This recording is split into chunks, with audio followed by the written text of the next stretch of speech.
What's up, guys? Welcome back to Call the Wild the Angler, or welcome to Call of the Wild the Angler.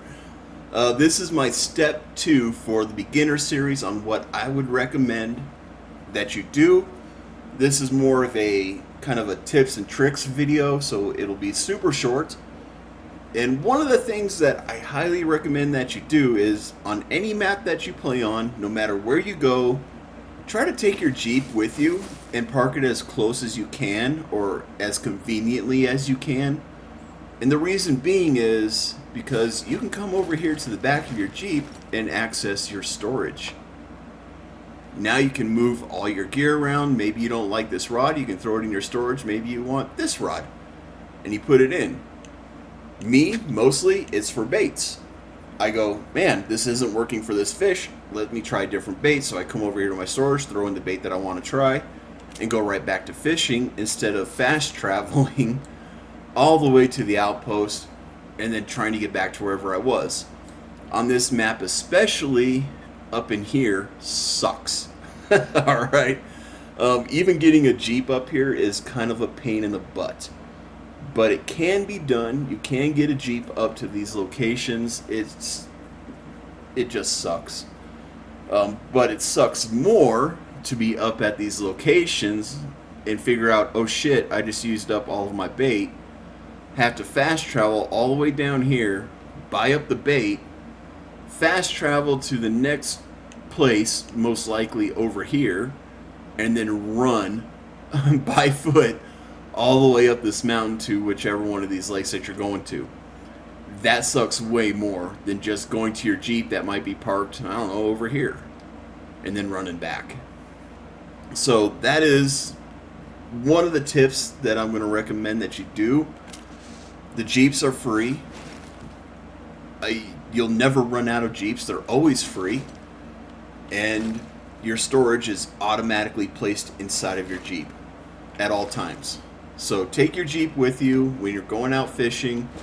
It's going to save you time. It's going to save you trouble. It's going to save you headache. And it's just a really nice creature comfort that we talk the devs into bringing into the game as the council members. They listened to us. They implemented it. It's great. Right. So tip number 3 that I want to give you guys is when you come in to fish, whether you do it every single day, you do it once a week, you do it once a month, however often you play this game, when you first come in on every single map that you play, you need to come up here and go to challenges. And you need to pick which one of these, you got daily challenges here, pick whichever one of these daily challenges you think you can actually pull off within that 24-hour period or however long you got left. Alright, so here we see I've got 9 hours to complete my dailies. Pick whichever ones you think you can complete.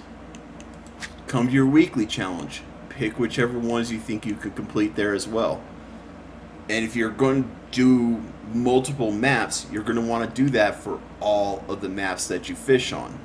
Every single day there's going to be new dailies. Every single week there's going to be new weeklies. So make sure you do that, because here we see we're getting experience for these. One of them, every now and then you see some that'll give you credits, but I think all of them for the most part are going to be experience. But I mean, like this one for example, mountain whitefish, they're really small fish. You can catch them as a beginner. They don't put up much of a fight. Catch 10 of them of any rank. So you set up for bronze or silver mountain whitefish. You go to your favorite whitefish spot, or if you've got the community guide open, you can see where you should go to fish for them. You can see what you should use. And you catch your mountain whitefish. You're getting credits and experience for every single fish that you pull in. And then after you catch 10 of them, boom, you're automatically going to get an extra 392 experience. That small amount of experience adds up. It really does add up, y'all. Highly recommend to do that. If you need to put a sticky note on your computer to say, hey, activate your dailies and weeklies, then do it. If you can remember it, great. If not, do something. to remind you to do that, because it is so worth it. Anyways, guys, that's it for this video on the tips and tricks. And really, I think that's probably all I needed to put out for tips. I might do a video on the community guides. Actually, I probably will. We'll do a video on the community guides, how to use them, what information they're for, and I'll link a description to the community guides as well, or the help sheet as they're called. But anyways, if this video you found helpful, or if it reminded you of something, hit that like button. If I've earned it, hit the subscribe button. And as always, be safe, be cool, and have fun. We'll catch you in the next one.